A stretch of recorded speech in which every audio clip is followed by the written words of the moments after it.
नमस्कार दोस्तों, आपका स्वागत है आपके अपने YouTube चैनल में। जैसा कि पिछले एक वीडियो में हमने आपको बताया था कि हम आपको समय समय पर फ्री स्टडी मटेरियल की जानकारी देते रहेंगे, तो हमने अपने पिछले एक वीडियो में आपको बताया भी था कि आप राजस्थान एग्ज़ाम मंत्रा के किसी भी लेटेस्ट वीडियो में जाके उसके डिस्क्रिप्शन बॉक्स से ये PDF डाउनलोड कर सकते हैं। इसमें 6 क्लास से लेके 12th तक चैप्टर वाइज वन लाइनर आपको मिल जाएंगे। और इसके अलावा जो हमारा राजस्थान वाली बुक्स हैं राजस्थान जीके के लिए, उन बुक्स से संबंधित वन लाइनर भी आपको मिल जाएंगे। तो मित्रों, उन्हीं PDF में से क्लास 8 की भूगोल के कुछ प्रश्न हम यहाँ पे देखेंगे ताकि आपकी तैयारी और अच्छी हो सके। और चाहें तो आप इन प्रश्नों को आपके पास मौजूद PDF से भी कर सकते हैं। पहला चैप्टर है हमारा राजस्थान। आराकान योमा की पहाड़ियाँ भारत से किस दिशा में हैं? ये हैं उत्तर पूर्व दिशा में, ये पश्चिमी म्यांमार में पड़ती हैं।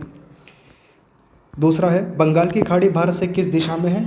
आप सभी जानते हैं पूर्व दिशा में। अरब सागर भारत से किस दिशा में है? पश्चिम दिशा में।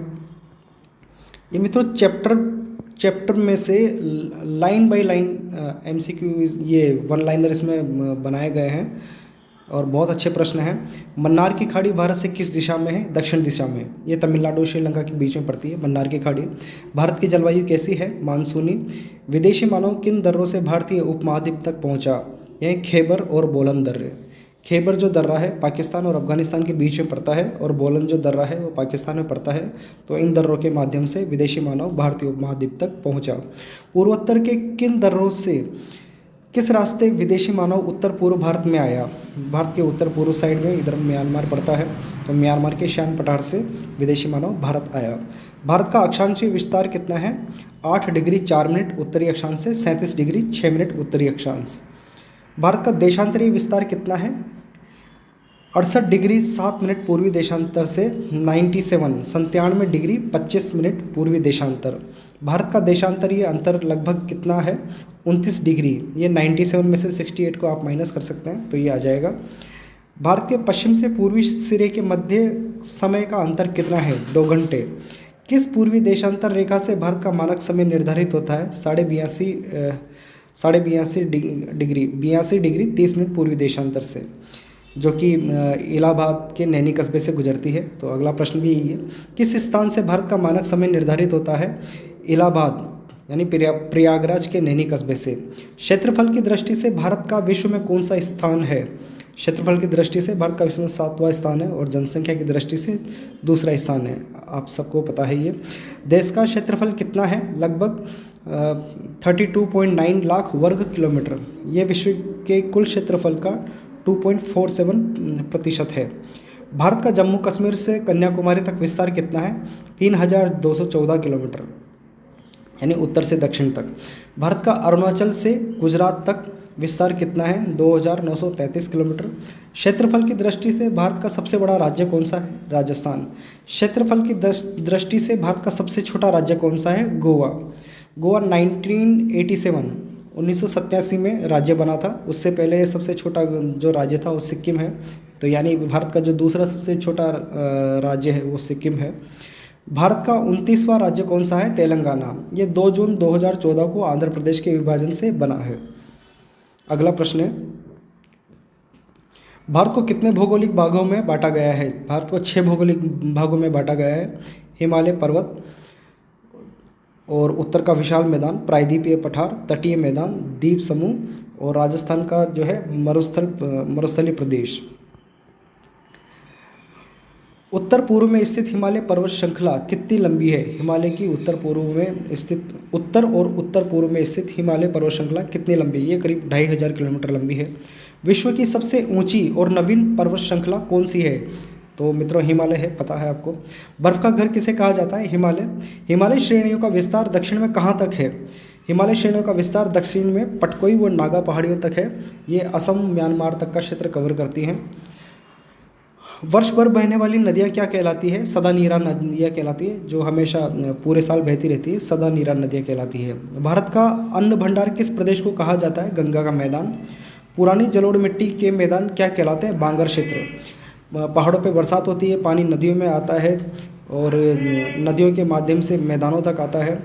तो उन पानी के साथ में मिट्टी भी आती है, तो वो मिट्टी जिन मैदानों में पहुंचती है वो नई जलोढ़ मिट्टी के क्षेत्र मैदान कहलाते हैं, जिनको खादर क्षेत्र कहते हैं। और जिन जिन जगहों तक उन नदियों का पानी या बाढ़ का पानी नहीं पहुंचता, वहाँ पे पुरानी मिट्टी ही रह जाती है, उन क्षेत्रों को बागर क्षेत्र कहा जाता है। भारत के प्रायद्वीपीय पठार की आकृति कैसी है? त्रिभुजाकार। दक्षिण भारत का सबसे बड़ा पठार कौन सा है? दक्कन का मैदान, दक्कन का पठार। दक्षिण भारत का जो पठार है उसमें कई सारे पठार है। तेलंगाना का पठार, कर्नाटक का पठार, छोटा नागपुर का पठार, बघेलखंड का पठार, बुंदेलखंड का पठार, मालवा का पठार। तो इन सारे पठारों में जो सबसे बड़ा पठार है वो है दक्कन का पठार।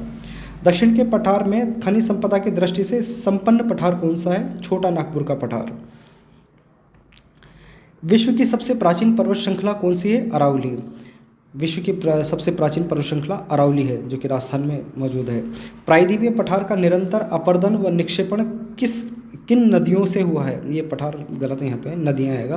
प्रायद्वीपीय पठार का निरंतर अपर्दन निक्षेपण किन नदियों से हुआ है? नदियों का पानी ही अपर्दन करेगा, मिट्टी का कटाव करेगा। कृष्णा, कावेरी, नर्मदा, ताप्ती, गोदावरी, महानदी, जो भी बड़ी नदियाँ उस क्षेत्र में बहती है। देश की अधिकांशतः जनजातीय आबादी कहाँ पर निवास करती है?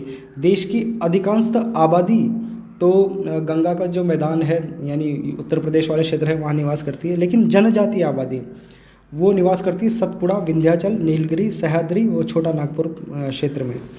बंगाल की खाड़ी में स्थित 247 द्वीपों का समूह क्या कहलाता है? अंडमान निकोबार।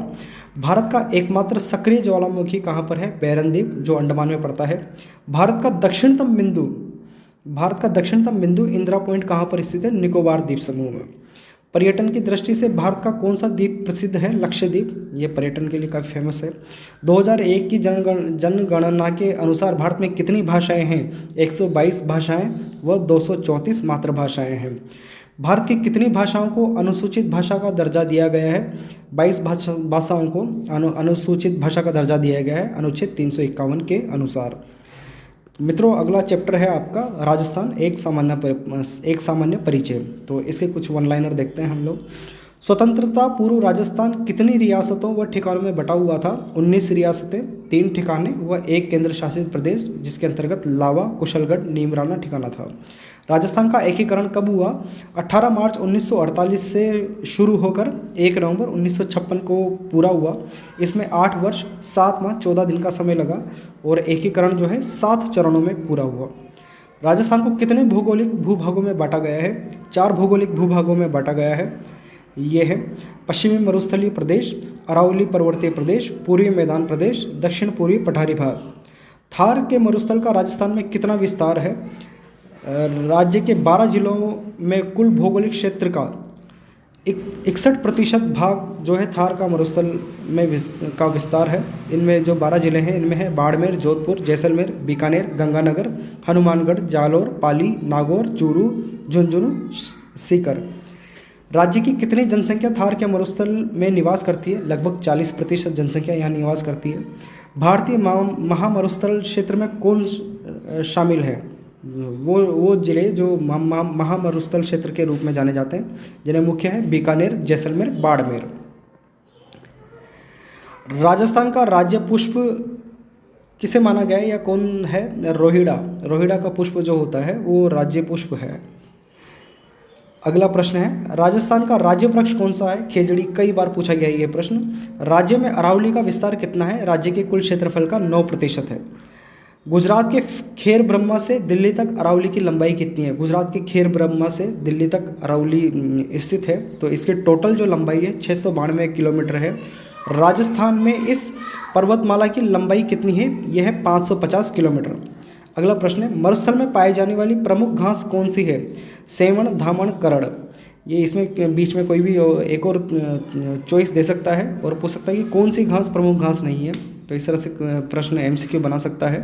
तो मरुस्थल में पाई जाने वाली प्रमुख घास कौन सी है? सेवण, धामण, करड़। राजस्थान की जीवन रेखा किसे कहा जाता है? अरावली को।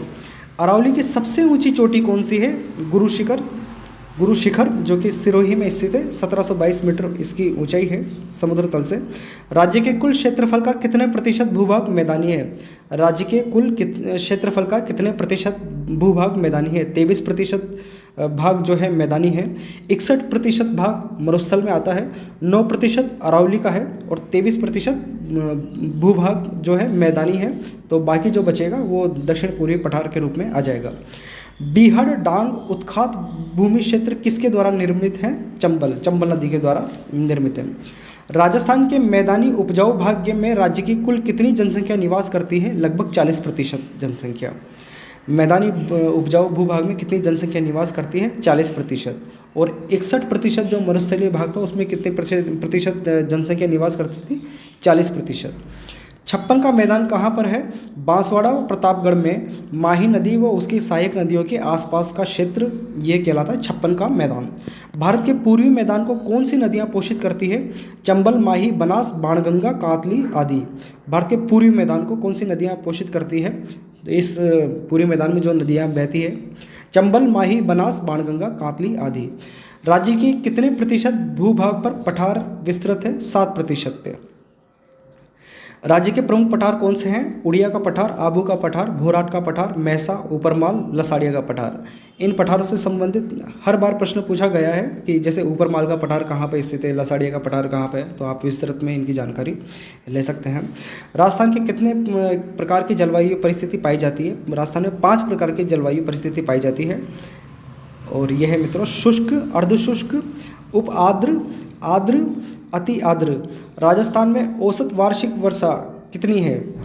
57.51% राजस्थान की औसत वार्षिक वर्षा है। राजस्थान में कितने प्रकार की ऋतुएं आती हैं? 3 प्रकार की, सर्दी, गर्मी, बरसात। राजस्थान में ग्रीष्म ऋतु में चलने वाली तेज गर्म हवाएं किस नाम से जानी जाती है? लू के नाम से। राज्य का सबसे ठंडा स्थान कौन सा है? माउंट आबू। राजस्थान में सबसे अधिक वर्षा किस मानसून शाखा से होती है? बंगाल की खाड़ी के मानसून से, सबको पता है आपको। राज्य के किस जिले में सर्वाधिक वर्षा होती है? झालावाड़ जिले में लगभग 100 सेंटीमीटर। राज्य के किस जिले में सबसे कम वर्षा होती है? जैसलमेर, लगभग 10 सेंटीमीटर। राज्य में सर्वाधिक वर्षा वाला स्थान कौन सा है? माउंट आबू, लगभग 150 सेंटीमीटर। राज्य में हिमालय की ओर से आने वाली ठंडी हवाएं क्या कहलाती है? हिमालय की ओर से आने वाली ठंडी हवाएं क्या कहलाती है? शीतलहर। अगला चैप्टर है मित्रों जल संसाधन। इसके वन लाइनर देखते हैं। 2 अपवाह क्षेत्रों के बीच की नम भूमि जो वर्षा जल को अलग अलग प्रवाहित करती है क्या कहलाती है? अपवाह क्षेत्र कोई नदी और उसकी सहायक नदियों का क्षेत्र कहलाता है। तो 2 अपवाह क्षेत्र के बीच की भूमि, बीच की नम भूमि जो कि वर्षा जल को अलग अलग प्रवाहित करती है क्या कहलाती है? जल विभाजक रेखा कहलाती है। ऐसी छोटी नदियाँ जो अपने जल को आगे किसी बड़ी नदी में मिलाती है क्या कहलाती है? सहायक नदियाँ कहलाती है। सरस्वती अपना जल कहाँ गिराती थी? सरस्वती नदी जो लुप्त हो चुकी है, तो ये अपना जल कहाँ गिराती थी? गुजरात के भरूच नामक स्थान से अरब सागर में गिराती थी। किस नदी को वैदिक संस्कृति का पोषक कहा जाता है? सरस्वती को। किस नदी को वैदिक संस्कृति का पोषक कहा जाता है? सरस्वती। राज्य की कौन सी नदियाँ बंगाल की खाड़ी नदी तंत्र का हिस्सा है?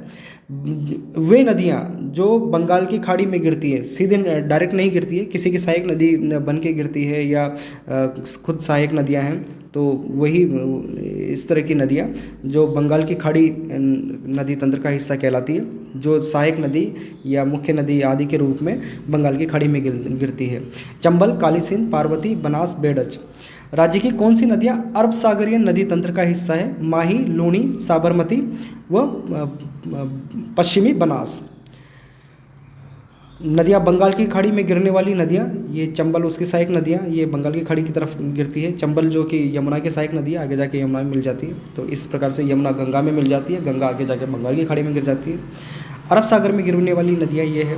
और आंतरिक जल प्रवाह वाली नदियाँ, मतलब कि ये कहीं किसी भी खाड़ी में, बंगाल की खाड़ी अरब सागर में नहीं गिरती है, ये ज़मीन पे शुरू होकर ज़मीन पे ख़त्म हो जाती है, तो ये घग्गर, सावी, कातली आदि ये नदियाँ हैं। कौन सी नदियाँ राज्य में आंतरिक अफवाह तंत्र का निर्माण करती है? आंतरिक अफवाह तंत्र का निर्माण करती हैं, जो ज़मीन से ज़मीन पे बहती है। घग्गर, बाणगंगा, कातली, साबी, रूपारेल, मेड़ा आदि। राजस्थान की सबसे लंबी व एकमात्र सदानीरा नदी कौन सी है? सबसे लंबी व एकमात्र सदानीरा जिसमें हमेशा पानी रहता है, सूखती नहीं है, तो वो है चंबल। राजस्थान की औद्योगिक नगरी कोटा किसके किनारे स्थित है? चंबल नदी के किनारे पर। ये मित्रों जो चंबल नदी है उसका अपवाह क्षेत्र दिया हुआ है, कौन कौन सी सहायक नदियाँ इसमें गिरती है और इसमें कौन कौन से बांध बने हुए हैं इसको आप डिटेल में देख सकते हैं। चंबल की सहायक नदियाँ कौन सी है? बनास, बेड़च, कोठारी, काली सिंध, पार्वती। पूर्णतः राजस्थान में बहने वाली राज्य की सबसे लंबी नदी कौन सी है? जो केवल राजस्थान में ही बहती है, बहने वाली सबसे लंबी नदी है, मतलब कि राजस्थान में जो सबसे अधिक लंबी बहती है बनास नदी। पूर्णतः राजस्थान में बहने वाली राज्य की सबसे लंबी नदी कौन सी है? बनास नदी। राज्य की अफवाह क्षेत्र की सबसे बड़ी नदी कौन सी है जिसका अफवाह क्षेत्र सबसे बड़ा है? बनास का। बनास, बेड़च व मैनाल का संगम क्या कहलाता है? त्रिवेणी। ये बीगोद में स्थित है, बीगोद भीलवाड़ा डिस्ट्रिक्ट में स्थित है। ये बनास नदी का अफवाह क्षेत्र दिया हुआ है। बनास की लंबाई कितनी है? 480 किलोमीटर। बनास की सहायक नदियाँ कौन सी है? कोठारी, गंभीरी, खारी, मोरेल। लूणी का उद्गम कहाँ होता है? अजमेर के गोविंदगढ़ के निकट सरस्वती व सागरमती के मिलन से होता है। लूणी का जल किस स्थान पर जाकर खारा हो जाता है? बालोतरा। ये बाड़मेर में पड़ता है, यहाँ पे जाके लूणी नदी का जल जो है खारा हो जाता है। इससे पहले तक इसका जल मीठा रहता है। ये मित्रों लूणी नदी का अफवाह क्षेत्र दिया हुआ है। लूणी नदी में कौन कौन सी जो सहायक नदियां हैं ये आप देख सकते हैं। लूणी की सहायक नदियां कौन सी है? जोजड़ी, बांडी, जवाई, मीठड़ी, खारी, सूकड़ी, सागी, गुहिया। माही नदी का उद्गम किस स्थान से होता है? मध्य प्रदेश के अमरोह नामक स्थान से। माही की सहायक नदियाँ कौन सी है? सोम, जाखम। माही की सहायक नदियाँ हैं सोम, जाखम। माही नदी पर कौन सा बांध बना है? माही बजाज सागर बांध, बांसवाड़ा में। ये माही का अफवाह क्षेत्र है, इसको भी आप देख सकते हैं। बाणगंगा नदी का उद्गम किस स्थान से होता है? बैराट पहाड़ी, जयपुर से। कौन सी नदी भरतपुर के घना पक्षी विहार में नमभूमि का निर्माण करती है? बाणगंगा। बाणगंगा को अन्य किन नामों से जाना जाता है? अर्जुन की गंगा। घग्गर का उद्गम किसे माना जाता है? शिवालिक पहाड़ी, हिमाचल। जो हिमालय श्रेणी है, तो हिमालय श्रेणी को आपको पता है सबसे निचला वाला जो क्षेत्र है वो शिवालिक श्रेणी कहलाती है। फिर उसके बाद मध्य हिमालय या हिमाचल, और उसके सबसे ऊपर वाला वृद्ध हिमालय या हिमाद्री कहलाते हैं। तो जो शिवालिक श्रेणी है उससे घग्गर नदी का उद्गम होता है। राज्य के आंतरिक प्रवाह की सबसे लंबी नदी कौन सी है? घग्गर। नदी घाटी परियोजनाओं को आधुनिक भारत के मंत्री किसने कहा है? पंडित जवाहरलाल नेहरू ने।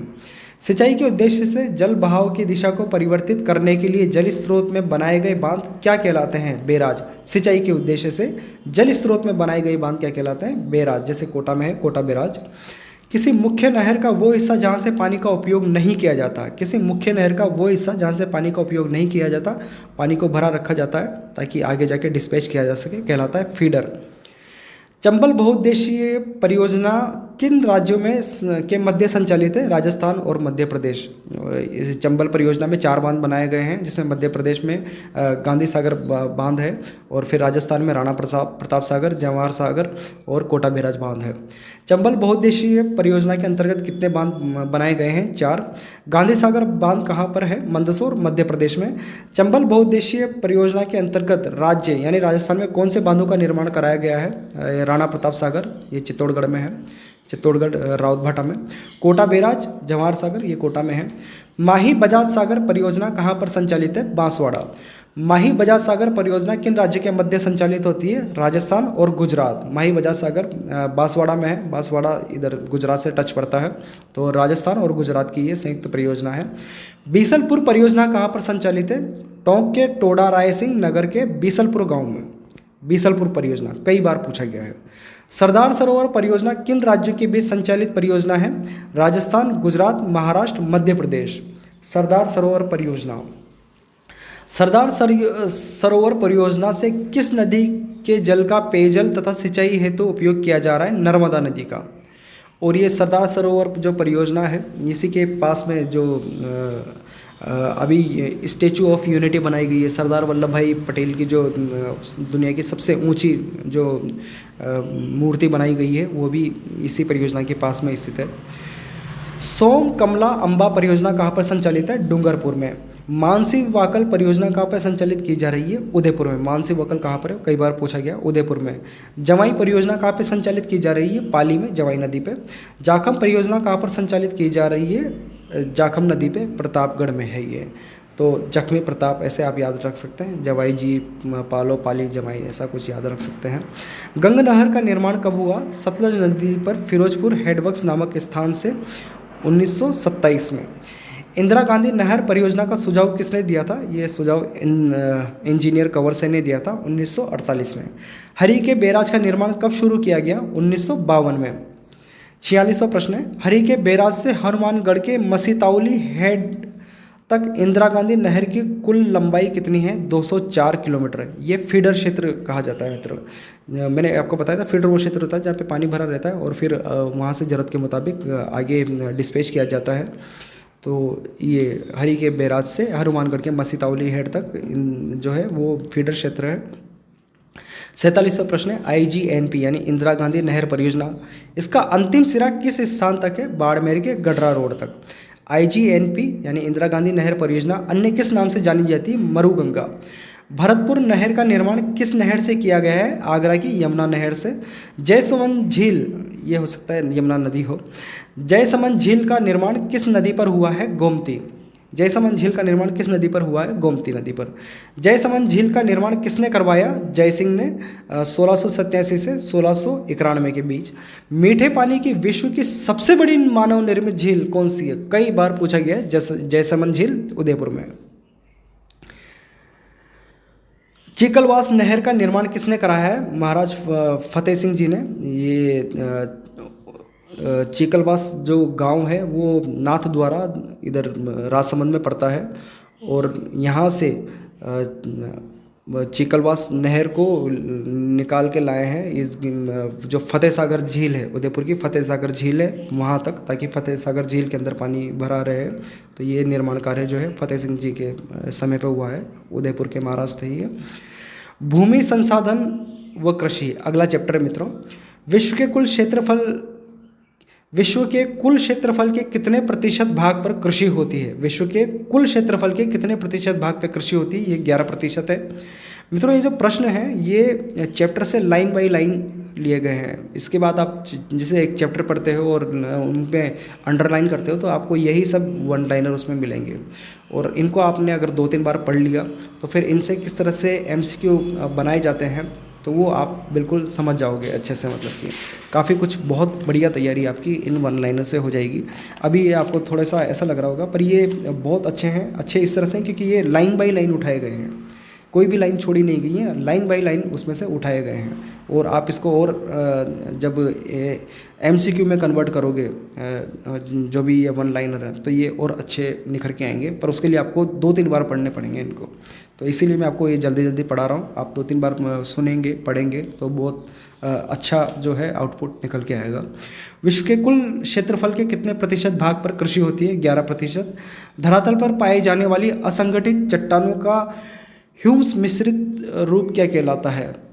मिट्टी जो होती है उसमें वो जो चट्टानों का बूरा होता है, इसके अलावा जो है लकड़ी वगैरह का मिक्सचर होता है, तो ये मिश्रित रूप ह्यूम्स हुई सड़े गले पत्ते लकड़ी वगैरह, तो ये सब मिलके मिट्टी बनाती हैं। राजस्थान की मिट्टी को कितने भागों में वर्गीकृत किया गया है? 8 भागों में। भूरी मृदा, सिरोजम मृदा, लाल बलुई मृदा, लवणीय मृदा, लाल दोमट मृदा, पहाड़ी मृदा, बलुई मृदा, जलोढ़ मृदा। राजस्थान की अर्थव्यवस्था कैसी है? कृषि प्रधान है। किसान द्वारा अपने परिवार के भरण पोषण हेतु की जाने वाली कृषि क्या कहलाती है? निर्वाह कृषि। राजस्थान में स्थानांतरित कृषि को अन्य किस नाम से जाना जाता है? वालरा। स्थानांतरित कृषि को उत्तर पूर्व भारत में अन्य किस नाम से जाना जाता है? झूम या झूमिंग कृषि। किसान द्वारा छोटे भूखंड पर एक ही समय में एक से अधिक फसलों को उगाना क्या कहलाता है? गहन निर्वाह कृषि। फसल व उत्पादों को बाजार में बेचना क्या कहलाता है? व्यापारिक कृषि। वाणिज्यिक ये व्यापारिक कृषि कितने प्रकार की होती है? 3 प्रकार की, जिसमें फसलों का उत्पादन किया जाता है, वाणिज्यिक फसलों का उत्पादन, मिश्रित कृषि एवं बागानी कृषि। दलहन फसलों में कौन सी फसलें शामिल है? चना, उड़द, मूंग, अरहर आदि। तिलहन फसलों में कौन सी फसलें हैं जिनसे तेल निकलता है? सरसों, तिल, मूंगफली, सूरजमुखी, ग्वार, इधर से सोयाबीन आदि। वाणिज्यिक फसलों में कौन सी फसलें शामिल है? गंगा, कपास, चाय, तंबाकू, कहवा आदि। राजस्थान में मुख्य कितनी फसल ऋतुएं आती है? 3, सर्दी, गर्मी, बरसात जो है, और इनको बोला जाता है खरीफ, रबी और जायद। खरीफ जो है वर्षा की जो फसलें हैं उनको बोला जाता है, और रबी जो है सर्दी की फसलें शीत की, और जायद जो है ग्रीष्म ऋतु की फसलें हैं। खरीफ की फसलों में कौन सी फसलें शामिल है?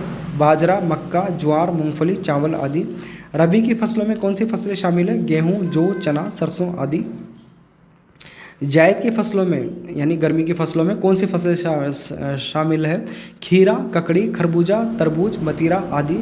भारत में सर्वाधिक गेहूं का उत्पादन किस राज्य में होता है? उत्तर प्रदेश। गेहूं उत्पादन में भारत का विश्व में कौन सा स्थान है? दूसरा स्थान। भारत का सर्वाधिक बाजरा उत्पादन कहाँ से होता है? राजस्थान। विश्व में सबसे अधिक बोया जाने वाला अन्न कौन सा है? चावल। राजस्थान में सर्वाधिक चावल का उत्पादन कहाँ होता है? हनुमानगढ़ में। चावल उत्पादन में भारत का विश्व में कौन सा स्थान है? दूसरा। राजस्थान में सर्वाधिक चने का उत्पादन कहाँ होता है? हनुमानगढ़ व श्री गंगानगर में।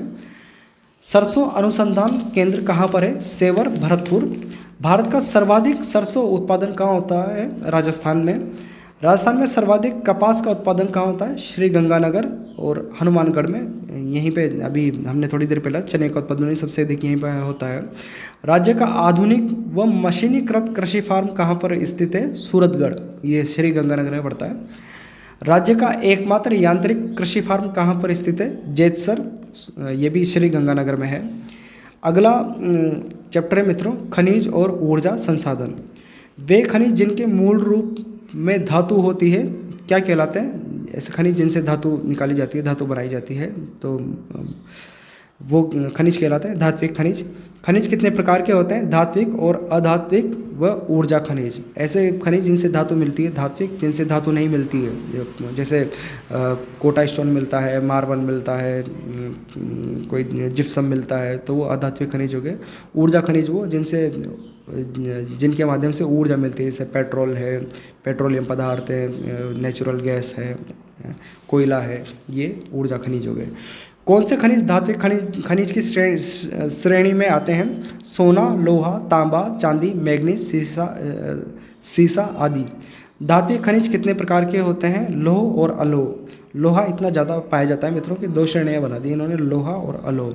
लोहे में लोहे के जो अयस्क पाए जाते हैं, मोनोजोइट वगैरह आपने पढ़े हैं, और अलोह में जो जिनसे लोहा नहीं मिलता।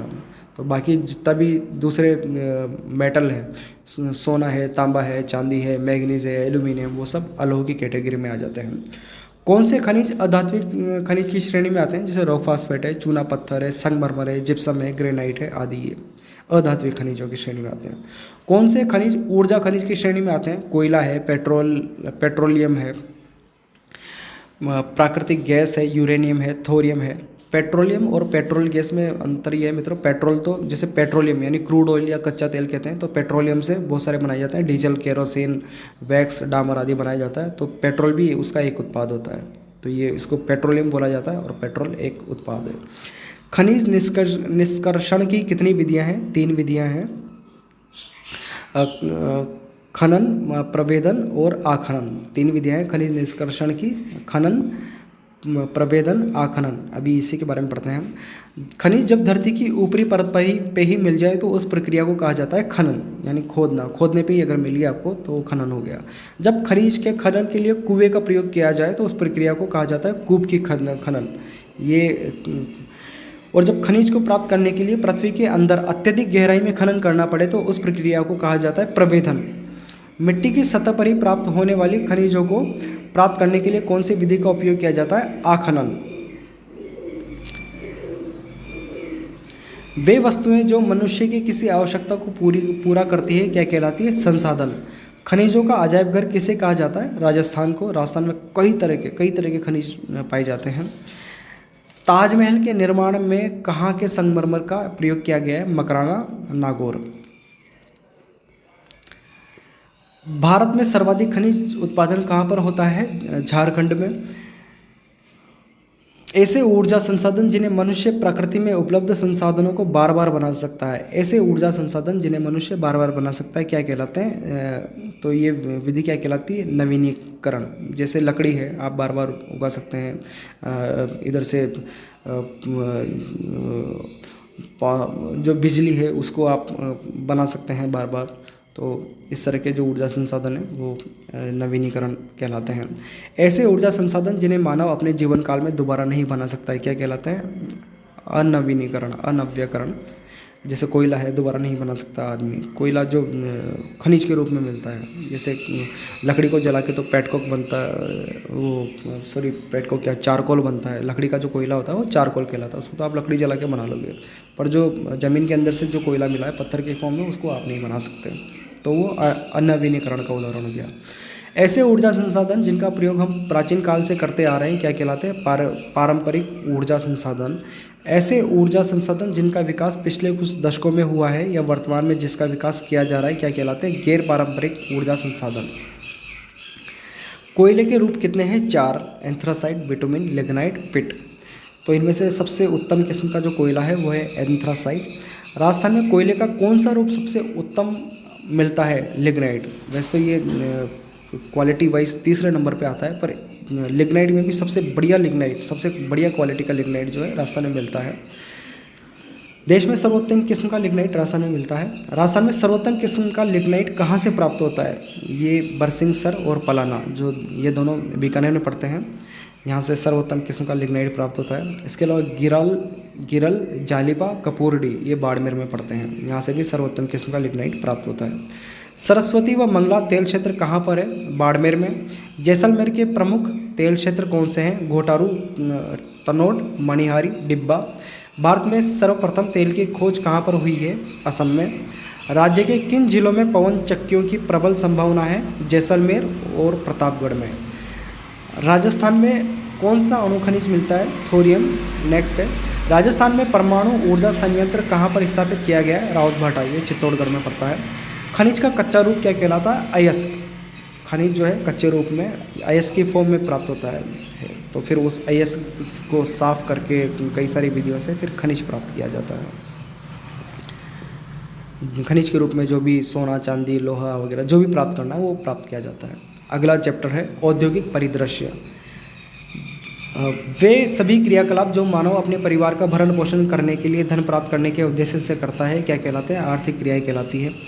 प्राथमिक व्यवसाय की श्रेणी में कौन से कार्य आते हैं? आखेट, भोजन संग्रहण, मछली पालन, कृषि, खनन, ये प्राथमिक व्यवसाय की श्रेणी में आते हैं। प्राथमिक व्यवसाय, द्वितीयक व्यवसाय, तृतीयक व्यवसाय। तो प्राथमिक व्यवसाय की श्रेणी में मुख्यतः पशुपालन, मछली पालन, कृषि, खनन आदि ये चीज़ें आती हैं। द्वितीयक व्यवसाय की श्रेणी में क्या आते हैं? जो कच्चे माल से, जैसे आपको खनिज प्राप्त हो गया उससे कुछ और चीज़ बनाना, जैसे लोहा प्राप्त हो गया उससे कुछ बनाना, एल्यूमिनियम प्राप्त हो गया उससे कुछ बनाना, रबड़ का दूध जो मिल गया आपको, उससे आप रबड़ टायर बना रहे हो या कुछ और चीज़ें बना रहे हो, तो वो ये सब किसकी श्रेणी में आते हैं? द्वितीय व्यवसाय की। जो निर्माण से संबंधित उद्योग हैं वो द्वितीय श्रेणी में आते हैं। तृतीय व्यवसाय की श्रेणी में कौन से कार्य आते हैं? बैंक, परिवहन, बीमा, संचार आदि। सरकार द्वारा आमजन के कौशल हेतु कौन से प्रयास किए गए हैं? उद्यमिता विकास कार्यक्रम, उद्यमिता कौशल विकास कार्यक्रम, व्यावसायिक कौशल विकास कार्यक्रम, BSDP जिसको बोलते हैं, औद्योगिक प्रेरक अभियान, IMC। आकार के आधार पर उद्योग कितने प्रकार के होते हैं? 3 प्रकार के होते हैं। कुटीर उद्योग, लघु उद्योग, वृहद उद्योग। कुटीर उद्योग बहुत छोटा होता है जिसमें घर के मेंबर या कुछ एक मेंबर काम करते हैं। लघु उद्योग जिसमें 10 से 100 मेंबर तक होते हैं, और वृहद उद्योग जिसमें इससे ज़्यादा मेंबर काम करते हैं। अपने परिवार के सदस्य की सहायता से चलाए जाने वाले उद्योग क्या कहलाते हैं? कुटीर उद्योग या घरेलू उद्योग। 10 से 100 श्रमिक जिस उद्योग में कार्य करते हैं क्या कहलाता है? लघु उद्योग। कच्चे माल के आधार पर उद्योग कितने प्रकार के होते हैं? 4 प्रकार के होते हैं। कच्चे माल की उपलब्धता के आधार पर 4 प्रकार के उद्योग होते हैं। कृषि आधारित उद्योग, समुद्र आधारित, खनिज आधारित, वन आधारित। हमारी सरकार के द्वारा हथकरघा उद्योग के लिए कौन सी परियोजनाएं संचालित की जा रही है? एकीकृत ग्रामीण विकास कार्यक्रम। मेरिनो खादी के लिए चर्चित है जैसलमेर व जोधपुर। मेरिनो खादी के लिए जैसलमेर, जोधपुर चर्चित है। बरडी, ये भी एक प्रकार का कपड़ा होता है, इसके लिए प्रसिद्ध है जैसलमेर। ऊनी कंबल के लिए कौन सा स्थान जाना जाता है? बीकानेर। राजस्थान की पहली टेक्सटाइल मिल कहाँ खोली गई? ब्यावर, अजमेर में 1889 में। वस्त्र नगरी व राजस्थान का मैनचेस्टर के उपनाम से प्रसिद्ध नगर कौन सा है? भीलवाड़ा। राज्य का पहला सीमेंट कारखाना कहाँ पर खोला गया है? लाखेरी, बूंदी में 1915 में। भारत का सर्वप्रथम सीमेंट कारखाना कहाँ पर खोला गया है? मद्रास, जिसे अब चेन्नई के भी नाम से जाना जाता है। जब खोला गया था सीमेंट कारखाना उस टाइम मद्रास बोलते थे, बाद में फिर चेन्नई बोलने लगे 1904 में। ये तमिलनाडु की राजधानी आपको पता है।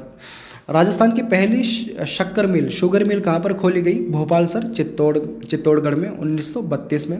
राज्य का सबसे बड़ा सेज कहाँ पर है? सीतापुरा, जयपुर में। हिंदुस्तान जिंक लिमिटेड कहाँ पर स्थित है? उदयपुर में। खेतड़ी कॉपर कॉम्प्लेक्स कहाँ पर है? झुंझुनू में। नेक्स्ट है मित्रों जनसंख्या चैप्टर।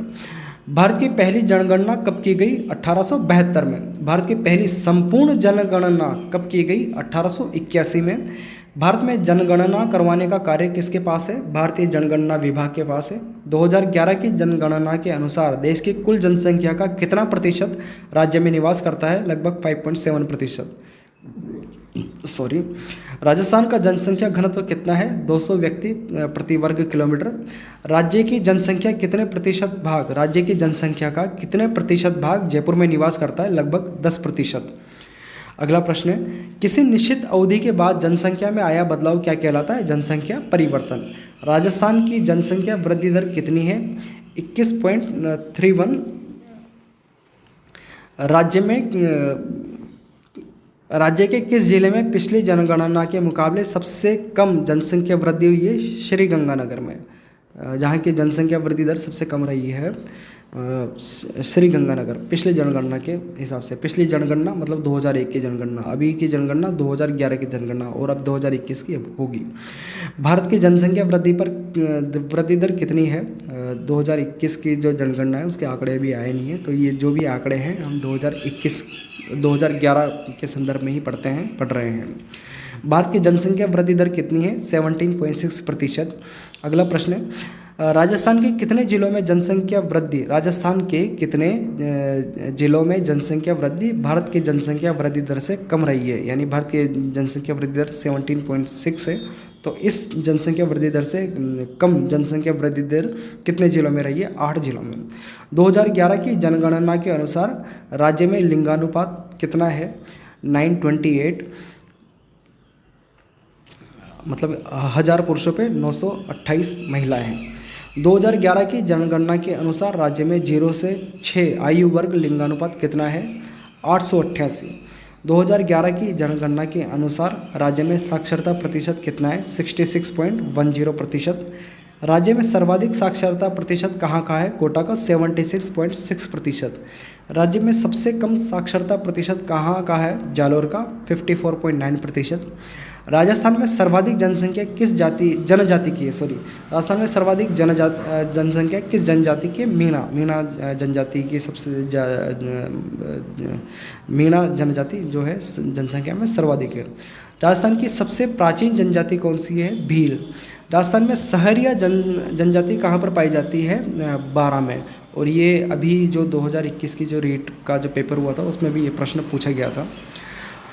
पर्यटन और परिवहन, आखिरी चैप्टर भूगोल से संबंधित।